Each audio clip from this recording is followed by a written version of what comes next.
부활에 대해서 생각하는데 부활 중에서도 죽어서 하늘나라 가서 누리는 부활보다는 지금 여기 오늘 누리는 부활에 대해서 생각해 보고자 합니다. 우리 주변에는 부활을 상징하는 아니면 부활을 증거하는 그런 것들이 일상 속에 많이 있습니다. 나뭇가지에 움이 트고 새싹이 나고 또 꽃이 피는 것, 겨울에 다 죽은 것 같은 그 나뭇가지에 새로운 꽃이 피고 열매가 열리는 것을 우리는 볼 수 있습니다. 이것도 하나의 부활의 징조입니다. 부활의 증거이죠. 또 새 알을 품고 있으면 그 알이 껍질을 벗고 새 생명이 나옵니다. 그래서 부활절에 우리가 에그 헌팅을 하고 에그를 상징적으로 우리가 이렇게 보고 하죠. 그 이유가 바로 그 속에 부활의 메시지가 있기 때문에 그렇습니다. 부활의 증거가 있기 때문입니다. 그래서 하늘나라 가서 누리는 부활도 부활이지만 오늘 우리가 살아가면서 이 땅에서 누리는 부활도 있다라고 하는 것을 우리가 알아야 합니다.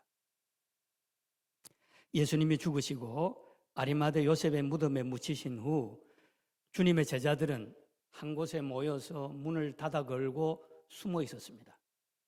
유대인들에게 발각되면 자신들의 신세도 어떻게 될지 모른다는 불안감에 두려워 떨고 있었던 거죠.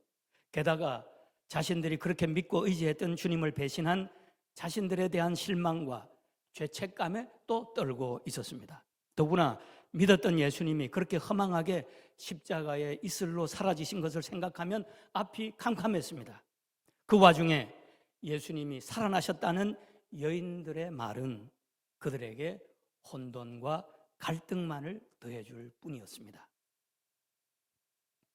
이처럼 자신들의 헛된 꿈과 희망은 다 사라져 버렸습니다. 마치 겨울 나무처럼 깡말라버린 죽어버린 나무 같은 그런 모습이 되었던 거죠. 낙심과 후회와 절망의 어두운 그늘이 그들을 무겁게 짓누르고 있었습니다. 목에 숨이 붙어 있으니 사는 것이지 사는 게 아니었습니다. 삶의 이유와 목적이 다 사라져 버린 것입니다. 존재의 기반이 무너져 버렸습니다. 이런 제자들에게 부활하신 주님이 찾아오셨습니다. 주님의 첫 마디가 19절에 샬롬이었습니다. 그리고 두 번째 말씀도 오늘 보면 21절에 샬롬이었습니다. 샬롬, peace be with you 라고 하는 평범한 유대인들의 인사말입니다. 그런데 부활하신 예수님의 샬롬은 특별한 의미가 있었습니다. 부활하신 예수님을 통해서 부활의 세계로부터 온 샬롬이었기 때문입니다. 세상이 주는 것과 같지 않은 샬롬이었습니다. 자신들과 세상에 절망해버린 제자들에게 꼭 필요한 샬롬이었고 절망 중에서만 경험할 수 있는 샬롬이었고 죽어야 누릴 수 있는 샬롬이었습니다. 이 샬롬이 제자들을 새로운 세계, 곧 부활의 세계로 이끌어 줄 수 있었기에 예수님은 그들에게 가장 먼저 샬롬을 주시기를 원하셨던 거죠. 그리고 이어서 주님께서 아버지께서 나를 보내신 것 같이 나도 너희를 보내노라 하시며 제자들에게 말씀하셨습니다.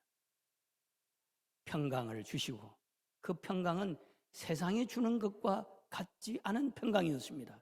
부활의 세계에서 온 평강이었습니다. 그런 평강을 주시고 그 다음에 사명을 주신 거죠. 아버지가 나를 보내신 것 같이 나도 너희를 보내노라 말씀하셨습니다. 하늘에서 함께 거하시던 주님을 하나님께서 이 땅에 보내신 것 같이 부활의 주님께서 부활의 세계를 경험한 제자들을 이 땅에 보내신다라고 하는 뜻입니다. 그러니까 이제 제자들은 부활의 세계로부터 이 땅에 보내심을 받은 것입니다. 이게 사명자의 모습이요. 오늘 부활절 아침에 주님께서 우리에게 주시기를 원하시는 것도 바로 이 사명입니다.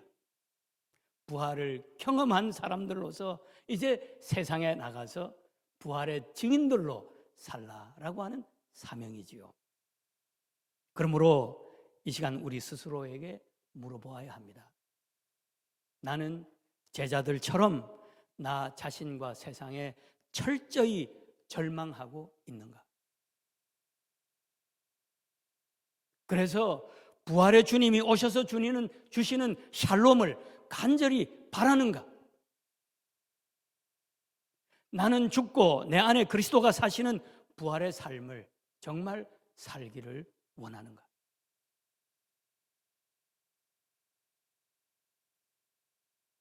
만약 이 세 가지 질문들에 네라고 대답한다면 우리는 부활의 삶을 살아갈 준비가 된 것입니다.